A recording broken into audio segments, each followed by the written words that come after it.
Hey everybody, welcome back to the channel. As you can see, we are in a new office. We have moved from South Beach to Midtown Miami, and wouldn't you know, we moved next door to a real watch guy. I was shocked. I couldn't believe it because they were so hard to find in Miami. My good friend Lex Borrero is sitting next to me. He is our neighbor. We became fast friends, obviously, and I wanted to sit down and talk with him, learn a little bit more about him, and see a lot of his watches because I've seen a couple and they're crazy. I want to see what else he brought. But you got to tell him how you thought I wasn't a watch guy. I feel like an asshole saying it though. So he hits me up, he DMs me on Instagram, and I look at him and he is in the entertainment industry. He represents Will Smith. He represents a lot of prominent Latin American artists. And so I'm like, well, this guy probably rocks a 5711R. He's not a vintage guy. There's no way. Yeah. And the first time we met, he was wearing a very special watch that I'm sure is in here. And I'm like, wait, that's not a 5711R guy. But we were talking, I feel like you told me that you did have a 5711R at some time. Yeah, you know what it is? My collection has evolved over time. Because I think sometimes too, as you know, this is an addiction. It can become a heavy addiction. But you see things that you either see on someone or you see on Instagram and you're like, yeah, I kind of like that, let me try that. That was one of those where I was like, I like rose gold. Rose gold feels good in my skin, and I think most of my watches tend to be rose gold. But I then tried it on and it was just like, nah, this ain't for me. And I'm definitely not the hype guy, right? Like, as you'll see with the collection, is very much about whatever my taste is. I don't care what the price is, or I don't care what people will say. It's just a delivery of my love for design is really where my watch collection or my eye tends to go to. Where'd you start? How long ago and where? What brand, like what watch? So obviously I had G-Shocks. Early growing up, you know, you wanted to collect all the G-Shocks, and I was looking into all that. My first watch was I still have it, GMT two-tone that I walked into Beyer's to get. And I didn't even know that what the GMT movement was. You know, like you grow up saying, especially when you grow up in our business, you're like, oh, I need to get a Rolex. Like Rolex was the gold standard for I made it. Right. I hadn't made it because I went and I put it on layaway to pay it off. Back when they actually let you do that, you know. You told me that the other night. I didn't know that you could do layaway with Beyers. Oh, Beyers back in the day, I didn't know either. So I went there just to look, and when they said that, and this is when you can actually like walk out with any Rolex you want. I put it in, and I believe the payments were about $300. And dude, like a month after I lost my job. And so that watch ruined my credit. Like, you know what I mean? But I refused to trade it in. I was like, no, I'm not gonna trade it in. I have to make it. And ultimately I ended up paying it. It took me like 5 years to pay the watch and fix my credit and the whole nine. So it's a very meaningful watch to me. And now that I travel all over the world, which at the time I definitely wasn't, I love the GMT. Yeah, me too. And I love also how durable they are, how incredible the dial is. And I think that's one of my favorite Rolexes. So it started with Rolex, then it moved into, you know, AP. Patek I wasn't a fan of until later on. But I did love a lot of the independents. Like, you know, growing up in hip hop, I always dreamed of having a Jacob & Co. and actually never had one until about a year ago when I had a podcast that I did with my two best friends from high school. I saw you post that. That's cool, man. And I was like, guys, you know what? I called Jacob and his wife, and I was like, hey, do you have any left? Like, cause I wanted to come from you, like, so it comes with the box and the hat. That was a very influential watch, man. That defined 90s hip hop right there. I remember Fabulous, like every rapper, right? So I actually got my two friends and myself a watch. I actually never worn it. I have it as a display in my office. Sure. But it's something that symbolic. Was like, yeah, symbolic. You know, I actually made it. I got that.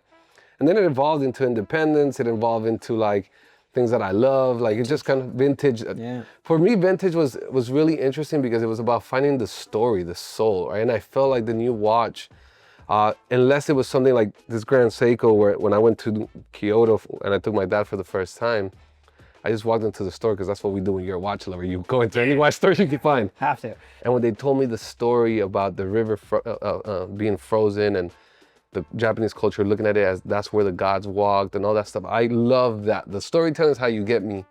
And that's when it really clicked in for me that I was like, okay, vintage has a story, has a reason. It's the first. It has some sort of narrative behind it and a soul. So I cleaned the house and I was like, okay, let me go. And I had some vintage pieces already, like the Crash I've had for a very long time. But again, I didn't even know the history of the Crash. It was just design-wise, I just fell in love with it. A lot of people just love the design language of the Crash. All right, so you gave us a little hint as to what might be in this box. Let's jump into it. What's in the box? Ooh, boy. Oh, wow. All right. I guess let's start with the newer watches and work our way into vintage. So I see, well, hold on. You have a Snoopy Timex, and I grew up as like a massive Snoopy fan. That was what I cradled to go to sleep every night. Tell us about this Timex that happens to be with these other crazy watches. So it just shows you the love for watches and design. And I fell in love with this watch because the seconds, if you wind it, the seconds look like they're floating.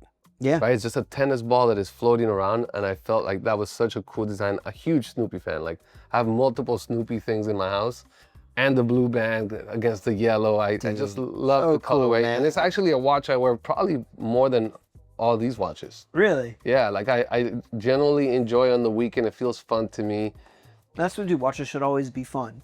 Just so modern, we see an Omega Speedmaster reduced. We see the new Piaget Polo, and we see a very, very new Jump Hour from Louis Vuitton. So I'm assuming this has some more sentimental value to you, because compared to the Jump Hour and the Polo, there has to be a story there. Tell us a little bit about the Speedmaster racing. So I grew up with my father being a race car driver, going up every Sunday to watch Formula One.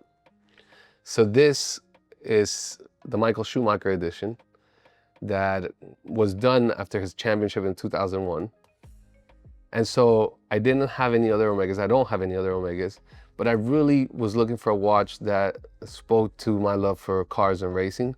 And I looked at a bunch of things, and when I saw that it was Michael Schumacher, I didn't know much about the watch at the time. I loved the dial, the color, the kind of tint on the red and the orange, and the checkered flag. The checkered flag, it just felt like the perfect watch for me. And the right size, because I've always actually been into smaller size watches. It's interesting to hear you say that, especially from the world you come from. Like you talk about hip hop, Jacob and Co. Like all those, that culture was so largely built around larger watches, and has finally started transitioning into more traditionally sized watches. But you came from the jump, and all of your watches, none of them are massive, People used to make fun of me. I mean, it's funny because every time I would speak to a friend of mine that was a dealer or something, they'd be like, "You don't want an offshore? Or you don't want the Hublot?" Or no. It's like, oh, I can't. And so I generally started buying 39, for example, in AP, way before it became the trend to be. So I got blessed on that, because I was able to have a lot of pieces before people wanted them.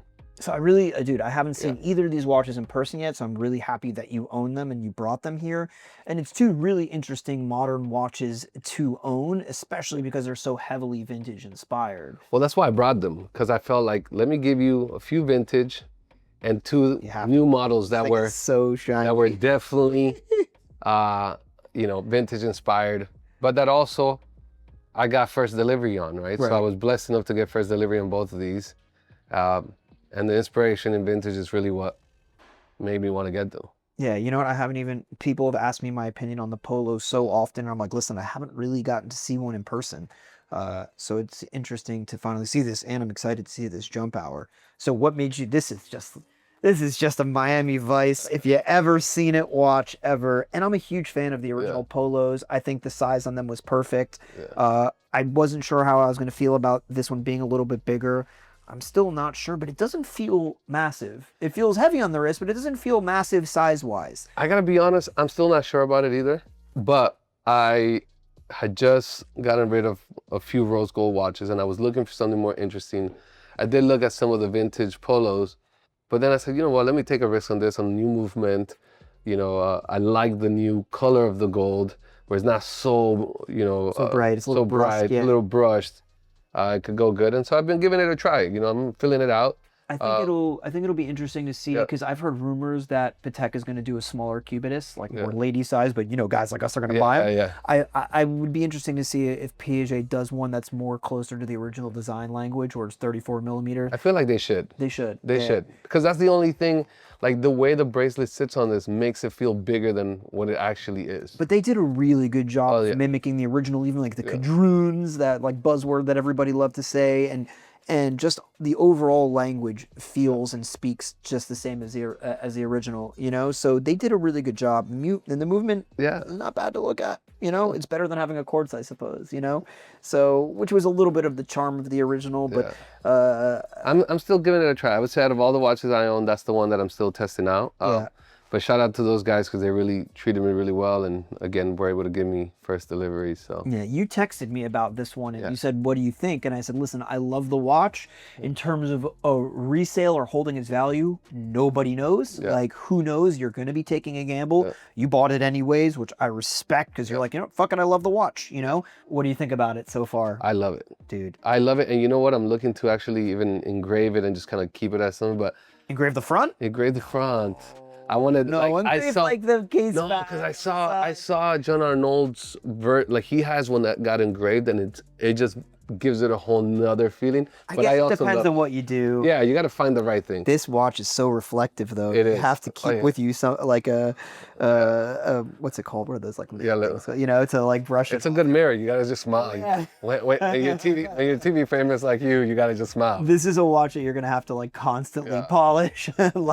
I scratched it the first day out. You know what? Who cares? Make it your own. Like that's what I loved about it. I really respect Jean Arnaud and LVMH Fabrique du Temps. Like, they're doing some interesting stuff. They're listening to their consumer. Like, the size of this watch is perfect. I really love the inspiration they took from the past, a traditional jump hour with, traditional type style of case. Like, everything they did on this watch really was the right move. You know what I'm saying? Like, they didn't... I would say the one thing I don't like. Let's hear it. The Louis Vuitton name in the front.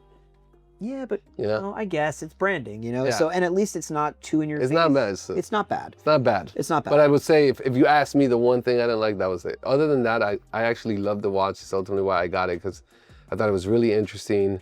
I think as you beat it over time, it's going to start having its own feel to it. It'll stop being so shiny because there'll be scratches and all that stuff. Yeah. So what are you going to engrave on it if you do it? I don't know. I'm like, in his, he has like this sun pattern going up to the jump hour, which I thought was really interesting. But I haven't done it because I don't know what, and I haven't. I feel like you should ask them to do it if you're going to do it. Yeah, for sure. I'm waiting for them because they don't have that open yet because they just launched. But I definitely, if I would do it, I'll do it with them to make it, be the whole thing. Dude, I'm really glad you brought this over because I actually really like this in person a lot more than I thought. And I really loved the tambour. I thought they did a knockout job with that. And I really feel like, and I visited their factory a couple years ago during Watches and Wonders, and I really respect them. And I think they're really moving in the right direction of taking their name away from just being a fashion brand into like actual high horology that are listening to the consumer, creating thoughtful and like meaningful timepieces that are not just some like trendy, flashy thing, It's a real investment that they're putting into it, and I think that speaks a lot about the brand, and that comes in a beautiful LV trunk, and just like between this, Roth, Genta, like they're like real watch people behind the brand, and you just have to respect that. It's just there's no other way to say it. I respect the investment in it, and I said let me partake because I really love that watch, honestly. Dude, I honestly I'm gonna have to borrow it from you. Yeah, need some wrist time on this. We're neighbors. So we are neighbors. So the real beating heart, though, I think of this case. I mean, dude, like. These are like 3 ultimate grails here, 3 completely different watches, 3 different brands. Like, but dude, what a like 3-piece here, like a little 3-piece collection. So we have 1991 Cardiac Crash that you wore during our event. So this is the one I already knew.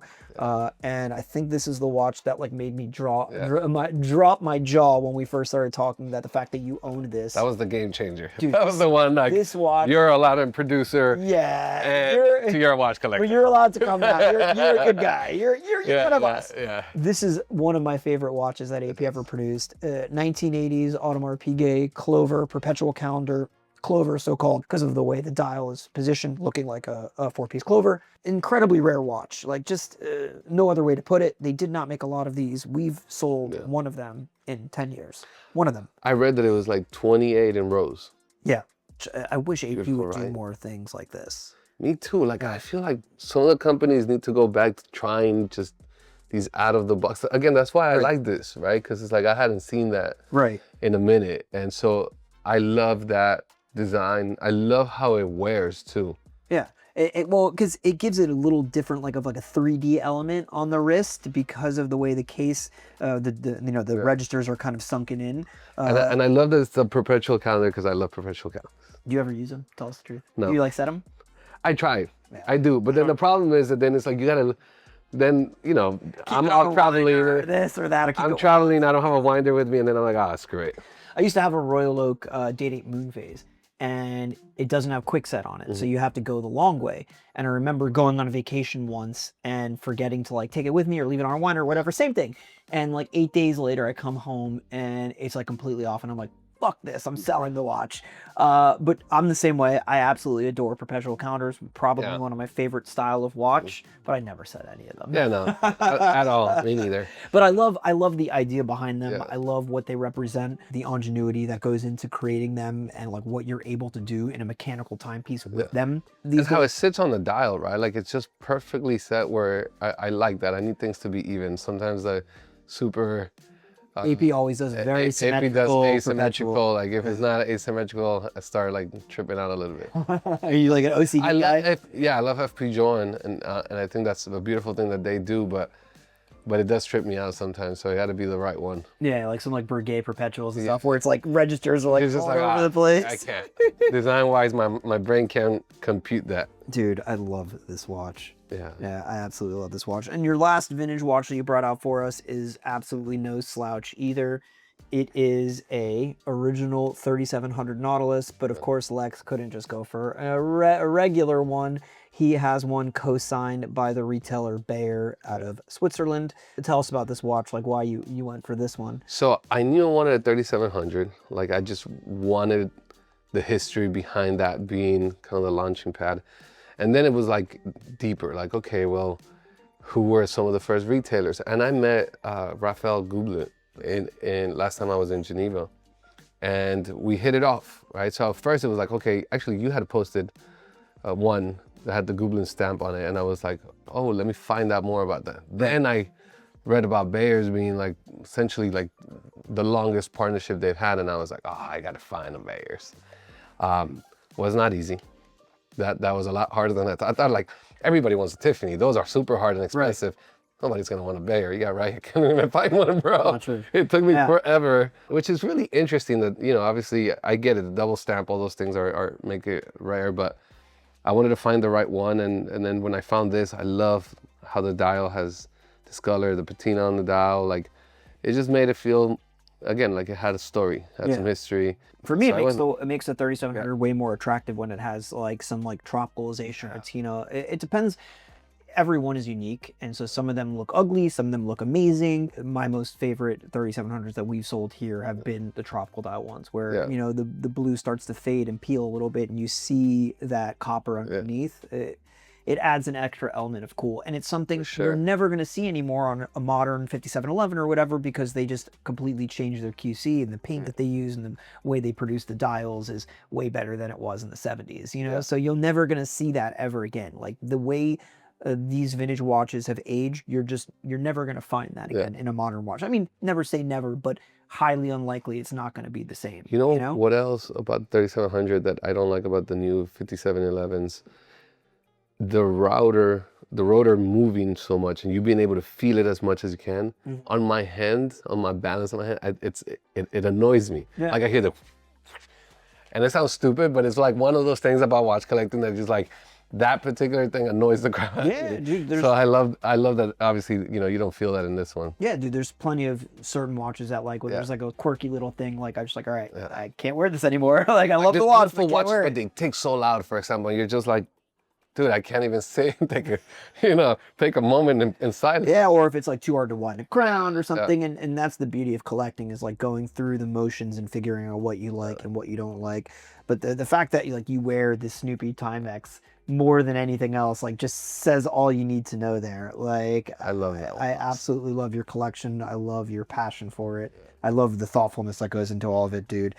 Congratulations on this collection. I can't wait to see where it goes. Because I'm going to be next to it. I think next time we hang, we're just gonna take a bunch of stuff out from your vault and we're gonna go through it. Because I went through it the other day. Right. And you got some gold in there. You got some amazing. Listen, honestly, I'm just gonna sit on my computer and work.